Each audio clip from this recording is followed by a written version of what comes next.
sem arrependimento não existe mudança. E sem fé a gente não atinge essas promessas, porque é preciso acreditar naquilo que ninguém viu, naquilo que ninguém sabe, naquilo que ainda vai acontecer. Então é preciso ter arrependimento, é preciso ter uma condição de perdão, é o arrependimento, e é preciso ter fé na vida eterna. Por quê? Porque uma coisa leva a outra. Se eu tenho fé na vida eterna, e eu sei que um dos passos para a vida eterna é eu ser perdoado dos meus pecados, então eu vou fazer de tudo para ser perdoado dos meus pecados, porque eu sei que isso é condição para que eu tenha vida eterna. Então uma coisa leva a outra. Se eu tenho convicção de que uma coisa ela pode acontecer, eu uso todos os meios para chegar naquela coisa. Se eu tenho convicção que no poço tem água, eu vou pegar o balde para pegar a água. Se eu não tenho convicção nenhuma, por que eu vou descer um balde até lá ao fundo, que eu não estou vendo? Então é a convicção na água do poço que faz com que eu acione os meios necessários para chegar naquela água. Então o arrependimento é uma condição necessária para o perdão, para aqueles que têm fé na vida eterna. E aí nós temos os resultados, né, dessas convicções, dessas ações, que são uma vida transformada.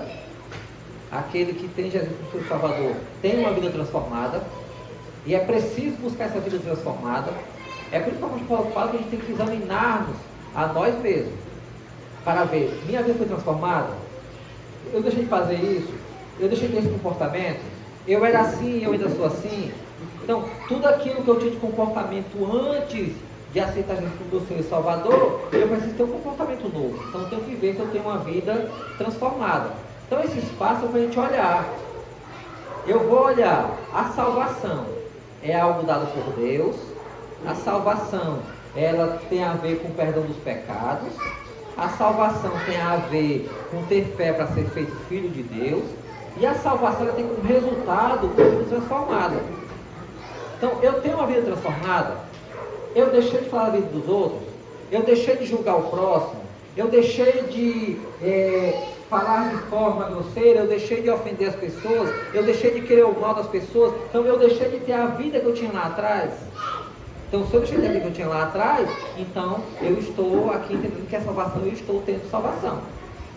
Se eu não tenho vida transformada, não tem salvação nesse negócio. Então você recebe o que? A certeza da salvação. Uma vida transformada nos dá certeza da salvação. E aí nós experimentamos a mudança de valores. Salvação tem a ver com entender salvação, ter certeza da salvação, e isso vem acompanhado com mudança de valores. O que é mudança de valores? É coisas que eram importantes ou que eu achava que não tinham problema nenhum, que agora passam a ter problema algum. Então, o que é mudança de valor? Eu falava mal das pessoas, isso para mim era uma coisa legal, super bacana. Então, eu mudo de valor e eu não falo mal das pessoas. Eu não sento na roda dos escarnecedores para ficar de conversa e fazendo intriga entre as pessoas. Então, isso é mudança de valores. Eu pegava e eu saía na rua com roupas que mostravam todo o meu corpo, porque eu achava isso bacana. Hoje, eu não faço mais, então isso é mudança de valor. Aquilo que para mim tinha um valor, agora, então, o valor que eu tinha antes era mostrar o meu corpo, o valor que eu tenho agora é ser recatado, Então, os valores que eu tinha são valores que agora são diferentes.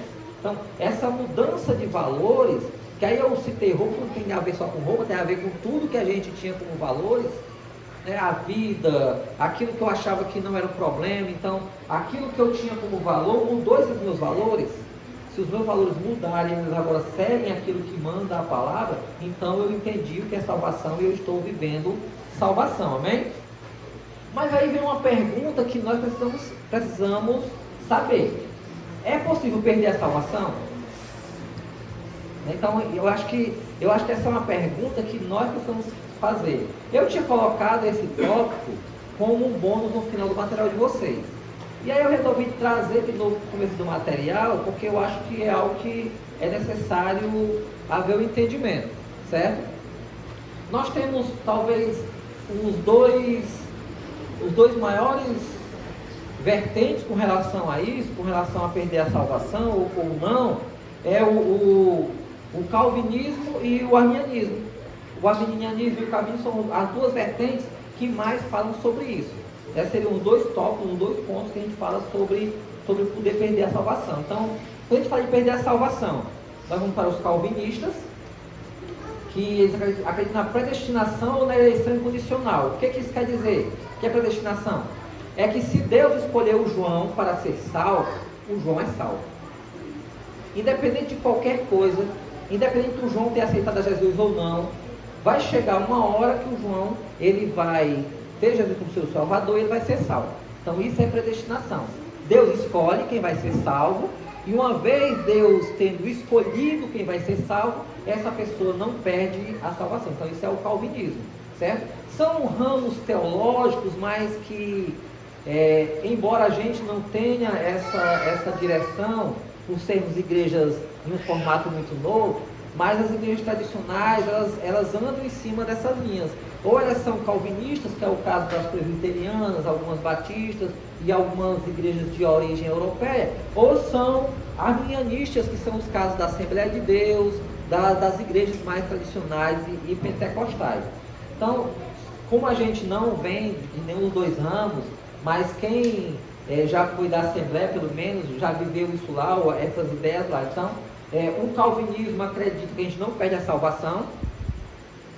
Mas e aí só que o João aceitou a Jesus, mas o João se desviou. Ele perde a salvação? Na verdade, para os calvinistas, ele nunca foi nem salvo.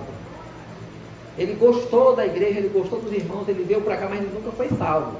Se ele se distanciar de Deus, é sinal que ele nunca foi salvo. Ele estava apenas ali passando um tempo junto dos irmãos, mas ele nunca foi salvo. Pelo menos essa é a ideia do calvinismo.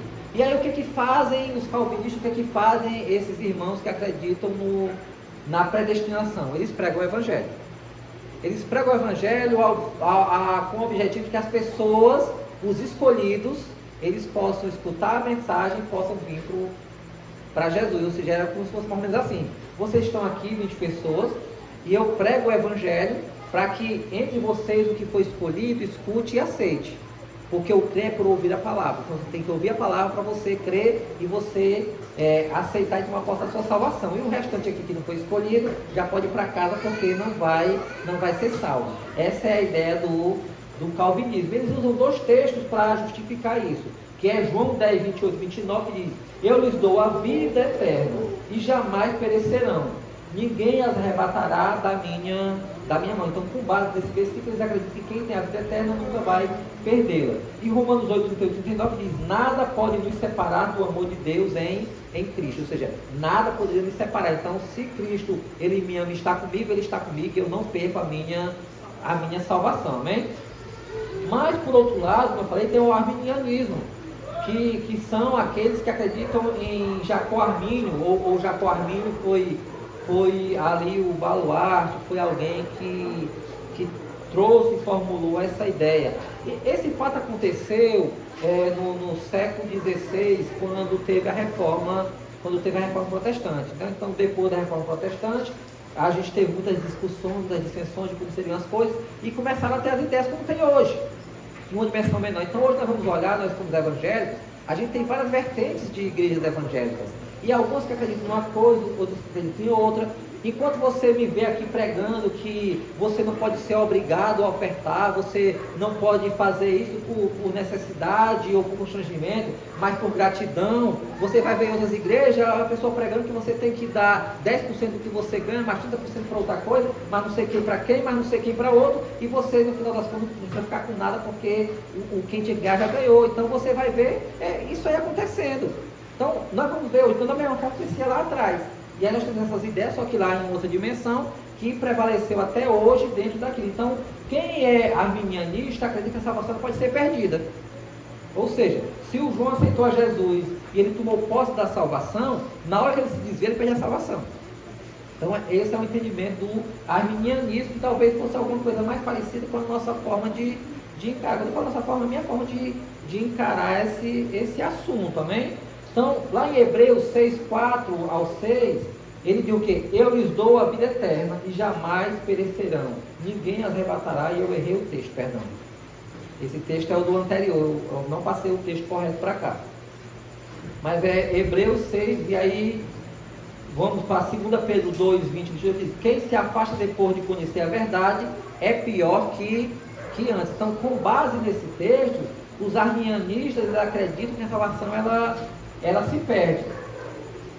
E para a gente finalizar, se é possível não perder a salvação, essa é uma discussão que acontece, essa é uma discussão no meio teológico, essa é uma discussão no meio das igrejas, mas a palavra de Deus ela tem que estar acima de qualquer uma dessas vertentes.